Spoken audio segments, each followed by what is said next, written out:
Kun raadiyoo sagalee Ameerikaati.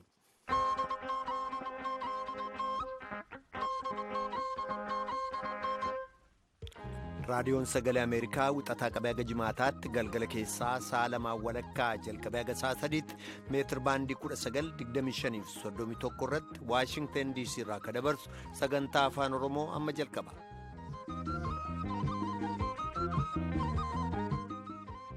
Fagoof dhiyoodhaa raadiyoo saatalaayitii Naayilsaatiif intarneetiin kanneen sagantaa keenya hordofaa jirtan dhaggeeffattoota keenya jaallatamoo akkam ooltan kibxata amajjii 3 bara 2017 akka lakkoobsa Itiyoophiyaatti immoo mudde 25 bara 2009 keessummeessaan keessan irraa ani namoo daandiiti. Akka mooltanaan soraala keetti oduu har'aa sanitti oduu ardi qabnu keessa mootummootaatiif biyyooti gargaraa rakkinaa Siiriyaa faluu fi waan gargaraatiin itti jiranii taatullee gareen milishoota ammallee rakkinaa jiraa jechuun dubbatan. Manni murtii federaalaa olaanaan kanneen abbaan alangaa federaalaa shororkeessummaatti himate namoota galmee obbo Kadir Mohaammed fa'aarra jiran irratti hidhaa waggaa 5 walakkaa mure jedhamee jira. Yeroo pirezidaantii Yuunaayitid Isteetsi haaraan taayitaa qabachuudhaaf qophaa'aa jiran kanatti dhimmoota isaan dhiyeessan irratti manni maree agam tokkummaa qabaata ka jedhu gaaffii keessa jira. Lameenuu gabaasaalee keenya oduu keessaati. Barattoonni Keeniyaa qormaata biyyoolessaa yuunivarsiitii isaan galchu kadabran baay'ee xiqqoodha jedhama. Maaliif? Oduudhaa boodatti deebina. Obbo Baqqalee Garbaafaaf namoota dhimma gubachuu mana hidhaa Qaallittiitti himataman irraan deebi'aa mana hidhaa Qilinxootti himataman ilaalchisee ragabaatota dhaggeeffachuun itti fufee jira. Kana irratti qophii addaa qabna. Maraafuu haga xumura sagantaa keenyaatti nu waliin turaa jenna dhaggeeffattoota keenya. Amma oduudhaaf gara sooraatti deebina.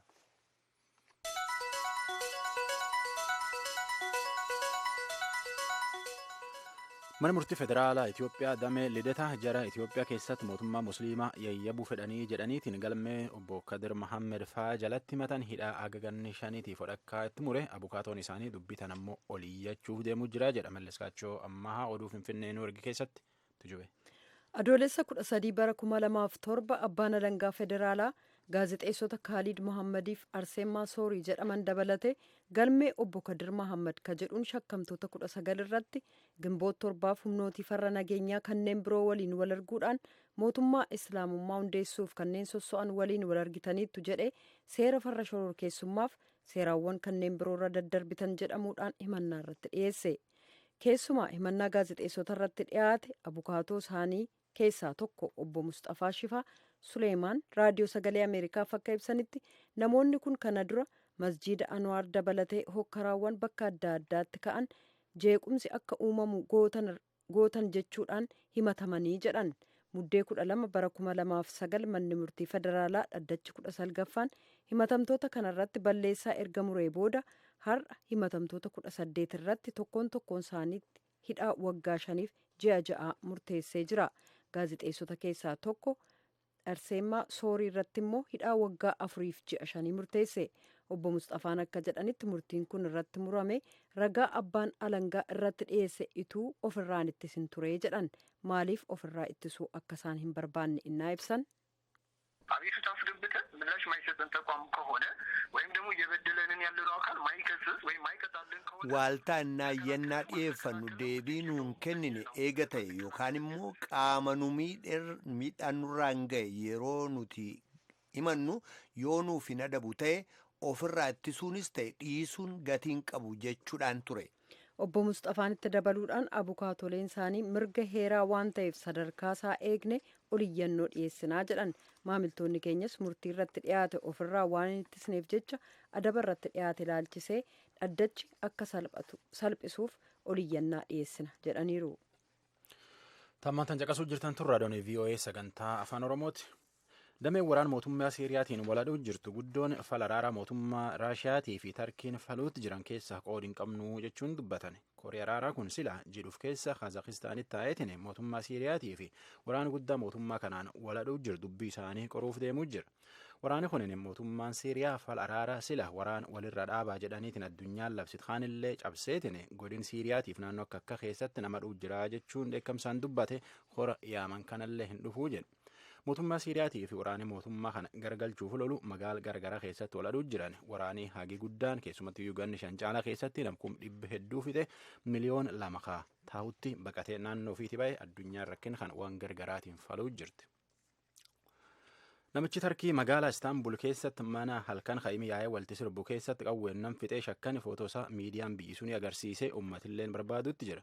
Nama kun jala bultii ganna haaraa guyyaa 3 duratti Tarkiitti walti dhufe ittumseenee nam 39 qawween keessa fixe.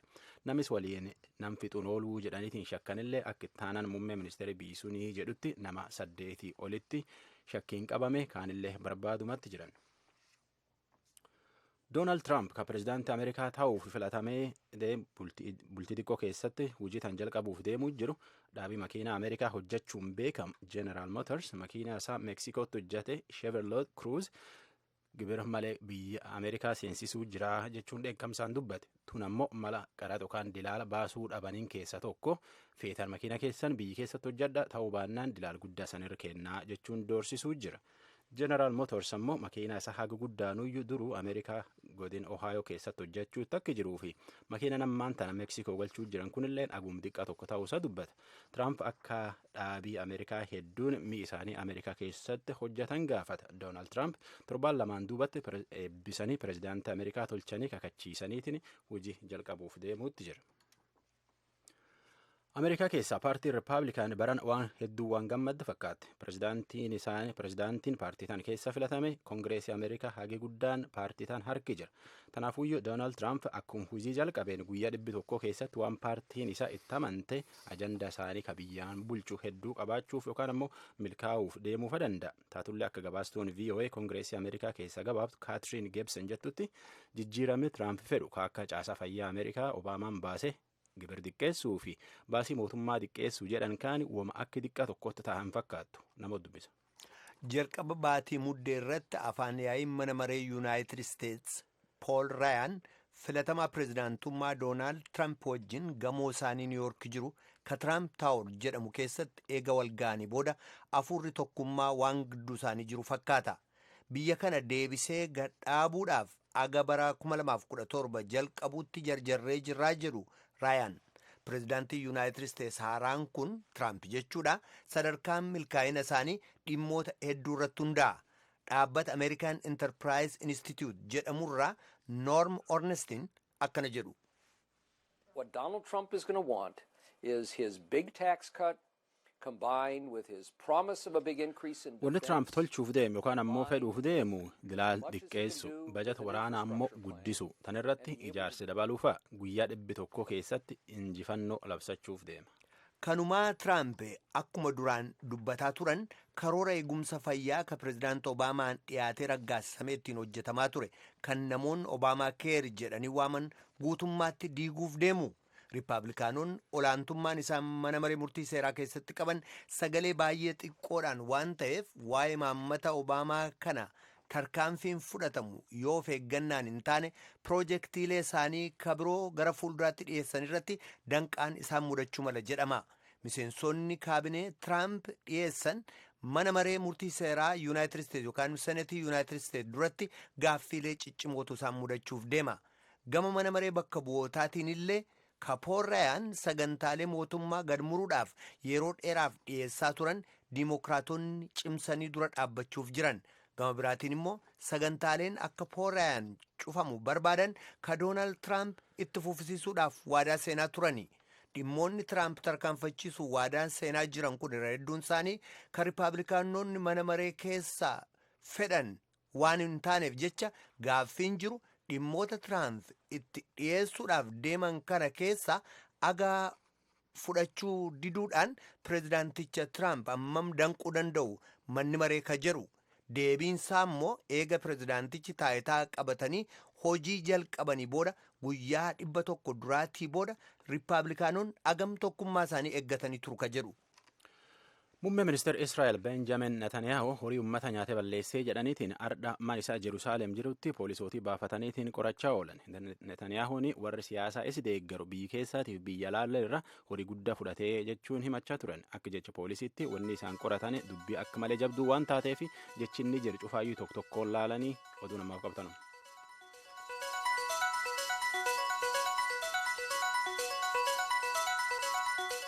kadhagaa jirtan as waashingtan diisii irraa kadabru raadiyoo sagalee ameerikaa sagantaa afaan oromooti.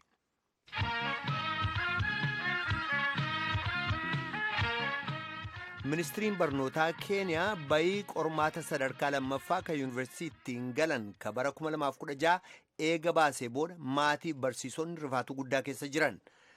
barattoota walakkaa miliyoonaa keessaa qormaata fudhatan jechuudha dhibbarraa harka 15 qofatu qabxii gaafide dabree jedhamee jira. aangawoonni qormaannatamuu eega bira ga'anii booda qabxiin inni baranaa isa duraarraa hedduu gad bu'aa ta'uuti kan gabaasame. Gabaasaa Muhammad Yesuuf tujubeetu dhiyeessa.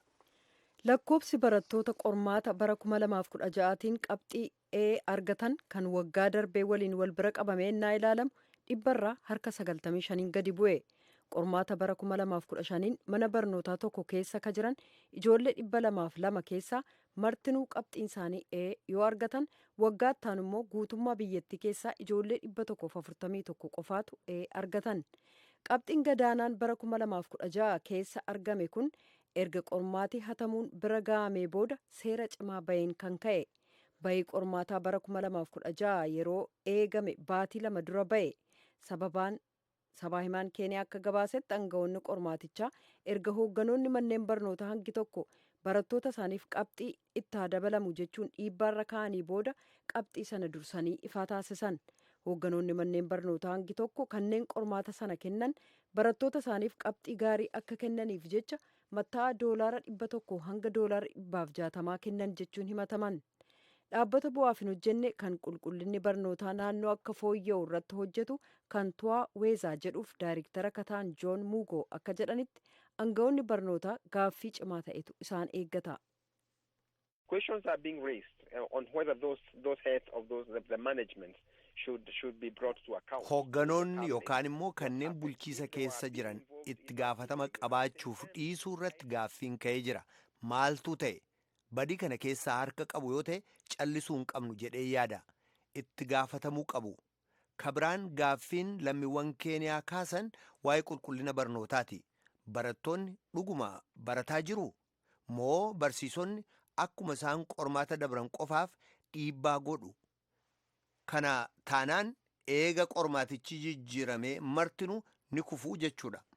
Hayyuun barnootaa Toomkin Biraazaa qulqullinni barnootaa bakkatti deebi'ee jira jedhan. But now we look at now the many students who are affected. Where are we going to have them? The ministry. Amma ijoollee haala kanaan miidhaman hedduu ilaalla. Eessa isaan kaa'uuf deemna? Ministeerri barnootaa yoo xiqqaate ijoolleen kun eessa dhaquun akka irra jiraatu mala dha'uu qaba. Barnoonni ijoollee xiqqoo kanneen qormaata dabruu danda'an qofaaf ta'uu hin qabu. Dura ta'an gumii qormaata biyyoolessaa keeniyaa Profeesar Joorji Mogohaa ijoolleen milkaa'ina argachuuf dirqitti qabxii gaarii fiduu qabu isa jedhu ni mormu. Biraazaanis yaaduma kana calaqqisan. They always are equalized. Passing exams with excellence. If somebody says let's say somebody gets a B+. Yeroo maraa qormaata dabruu akka ciminaatti ilaalu. Mee haa jennuuti namni tokko yoonni D yookaan E argate jedhe sana akka kufaatiitti ilaalta. Namni tokko utuunni dandeettii qabu namni ilaalcha kanarratti hundaa'uudhaan ilaalchatti kennu hin jiru. Kanaaf ijoolleen kanneen qabxii gadaanaa fidan hamlee isaaniitu caba. Kanaaf egereen isaanii gaarii akka hin taanetu itti dhaga'ama. Haa ta'u malee ministeerri barnootaa akka jedhetti erga qabxiin qormaataa rifaasisaa ta'e ifaa ta'e booda rakkoon kun eessaa akka madde qorachuuf jira.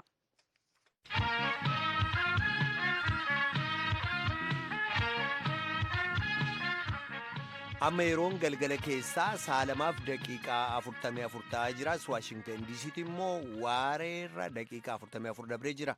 Dhaggeeffattoota keenya qophii ittaanutti ce'uu keenya dura wallee aadaa kana Haacaaluu Hundeessaa kanan sinafeera.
Dhaggeeffattoota keenya kun raadiyoo sagalee Ameerikaa sagantaa afaan Oromooti.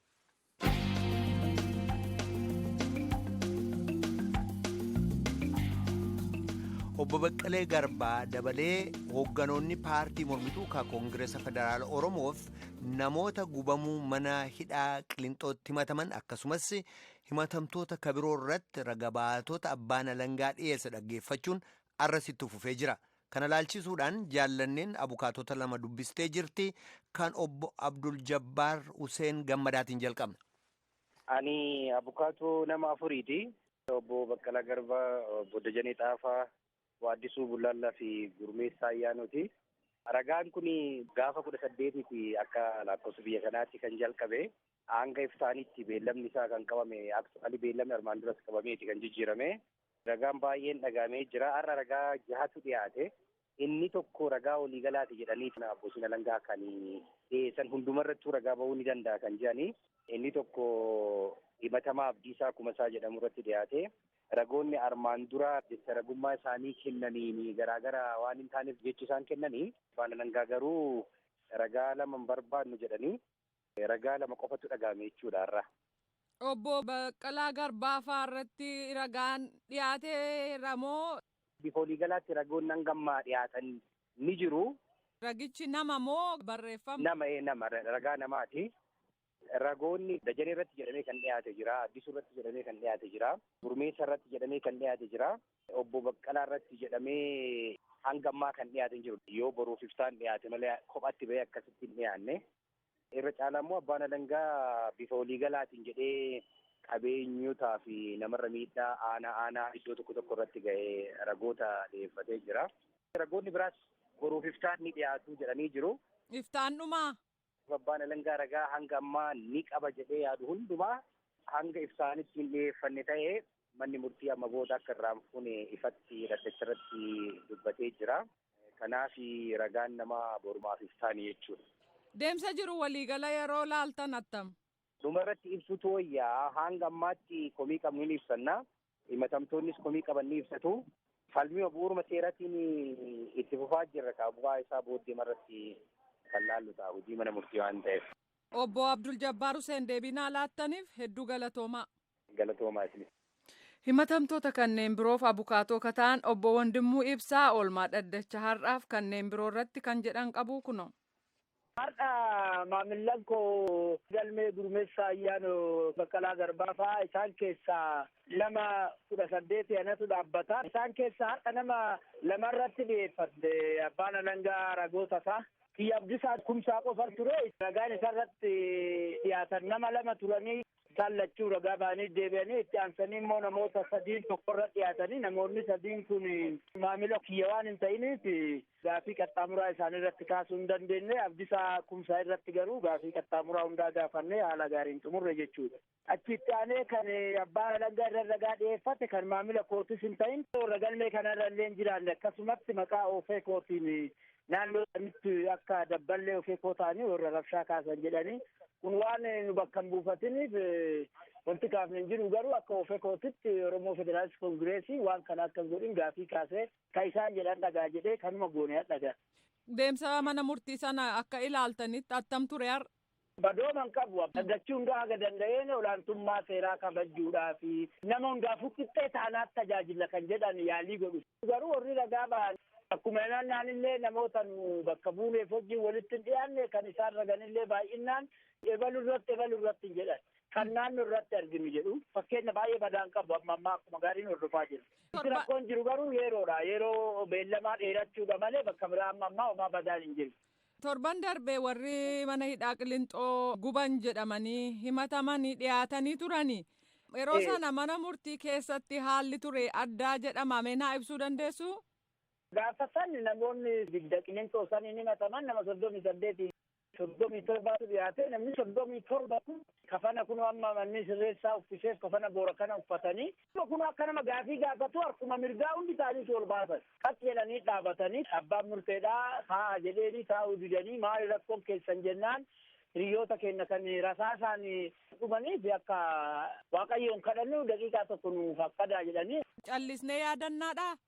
Daqiiquma takkatti warra isaan yaadanna waaqayyoon nu hayyamaa jedhan dhaddachaan. Manni murteedhaa wanti akkanaan jiru dhaddacha kana irratti akkanan fakkannu jedhee jarrileen taa'u jedhanii baay'ee haala nama suukaneessuun rakkoon uumamee namoonni kun harki isaanii hiikameeraan fuula badanii warri wotaaddaraa immoo marsee dhaabatee maal jennaan tokko kadhaa waaqayyoo ta'a lammata immoo gaafii qabnaa kan jedhu kaasanii amma afaaniinis hinqaaqanii harkallee namni 37 kun hin baasaa baay'ee rakkisaa tureeyyuu wanna dhaddacha irratti illee baratamini gara daqiiqaa muraasaa waggaa turu namoota 37 kana keessa nama 26 natu dhaabateeti nama harka baasee dhaddacha faqqachiifadhee isin warri na bakka buufattanii jirtan kun yoo wandimmuun barbaannu bakka isin buufannu jettan yani hin bayaa waan barbaaddan itti fufaa yoo bakka na buufachuun keessan dhugaa ta'e miidhama isinirra gahe kan bulchiinsaallee rakkoo jirullee waa hunda haga hubadhe dhaddachatti isinii ibsa waan narraa hafe isinin ibsattanii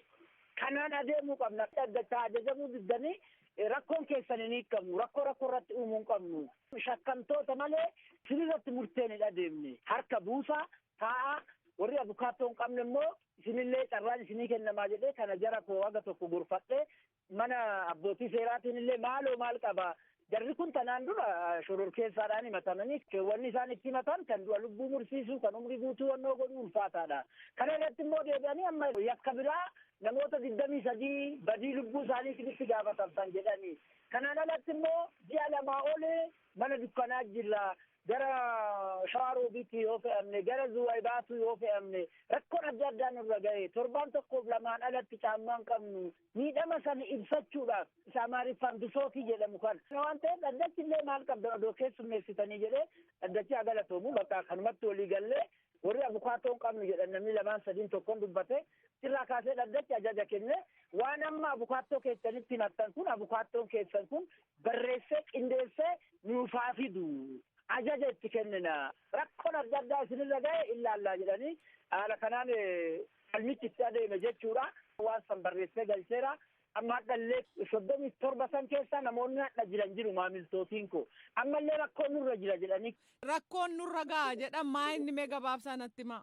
Fakkeenya jimaata yoo midhaan nuu kennani qidaameen oolchanii sanbata guddaa nuu kennanii harka odoo dhiqanne akkasumatti nuu kennanii nu reebanii torchii nu taasisanii ilaaniin harki kiyya muraadha ila qaamni kiyya kan saalaa rakkoo akkanaatirra jira jedhanii dhaddachumatti kallattumaan uumuu jedhanii himatanii amma har'allee immoo dhaddacha kana irratti isaan namni 4-5 hin jiranii warri balaasanii suni kan beellama isaaniitti as citanii nurraa hafaan jiru rakkoon suni kadheen gadda isin irratti nanne kaabukaattoon kennallee rakkoo kana barreessee isinitti galche kana ammuma sanallee maal taatan jedhanii nu reebaa jiru rakkoon keenya ni hiikamne of dura murtii eeggachuudhiisi amma nu jeesan jennee sodaachaa jirra harki keenya hidhaadha rakkoo cimaa keessa jirra.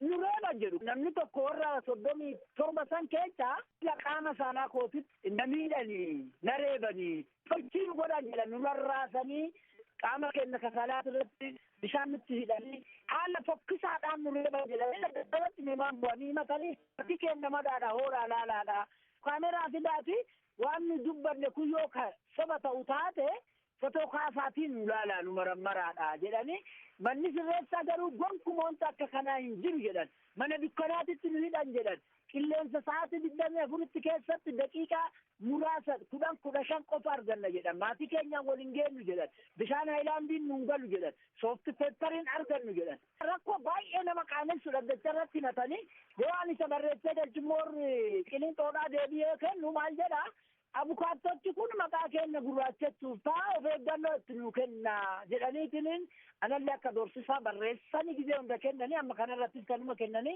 bifa kanaan addaan deeman. Obbo Wandimuu Ibsaa deebinaa laattaniif hedduu galatoomaa. Isinillee baay'ee galatooma carraan laattanii.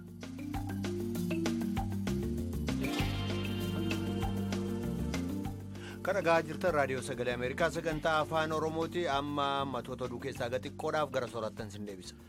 Mana murtii federaalaa Itoophiyaa dameen lidetaa jara Itoophiyaa keessatti mootummaa musliimaa yayyabuu fedhanii jedhaniitiin galmee obbo Kadir Mahammed faa jalatti himatanii hidha haga ganni shaniif walakkaa irratti muran abukaatoon isaanii ammoo oliyyachuu jira. Damee waraana mootummaa Siiriyaatiin wal aduu jiru guddoon falaraara mootummaa Raashiyaatii fi Tarkii faluu jiran qoodi keessa hin qabnu jechuun dubbatan. Qoodi kun sila jidhuuf keessa Kazakistaanitti ta'eetiin rakkoo mootummaa Siiriyaatii fi milishoota mootummaa kanaan wal aasiche irratti qoruuf deema turan. Namichi Tarkii magaala Istaanbul keessatti mana kaamii halkan yaa'ee walti sirbu keessatti qawween nam fidi jedhanii shakkan footoo isaa miidiyaan biyyisuun uummatatti agarsiisuu jira. Namni kun halkanum tokkotti seenee jala bultii gannaaraa irratti nam 39 qawween fide.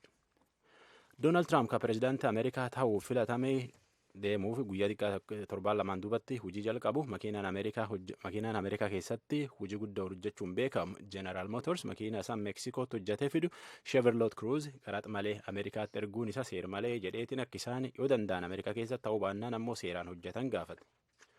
Muummeen ministeera Israa'el Benjaamin Netanyahu horii uummata nyaatee balleessee jedhaniitiin ardha namni poolisiin hedduun mana isaa akka Jeruusaalem jiru baafataniitiin qorachaa oolan.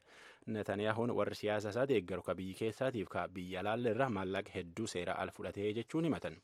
Akka jecha poolisiitti wanni isaan qoratan dubbii akka malee jabduu waan taateef waan inni dharaaf dhugaallee taate jabeessanii qoratan.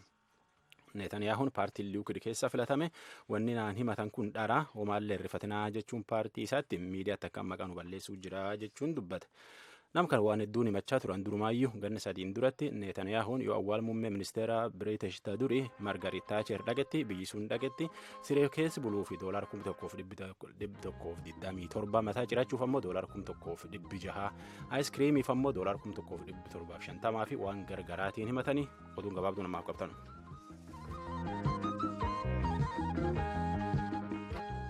raadiyoon sagalee ameerikaa galgala keessaa sa'a 2 walakkaa jalqabee haga sa'a 3tti meetir baandii 19 yookaan kiilooherzii 15,700 irratti meetir baandii 25 yookaan kiilooherzii 11,900 11,965 12,110 12,140 irratti akkasumas meetir baandii 31 yookaan kiilooherzii 9,485 9,755 irratti wixataa haga jimaataatti qophii afaan oromootiin dabarsu asirratti raawwata. Qophii boruutiin walitti deebinaa nagaatti bulaa. Amma sagantaa afaan amaaraatti fufa.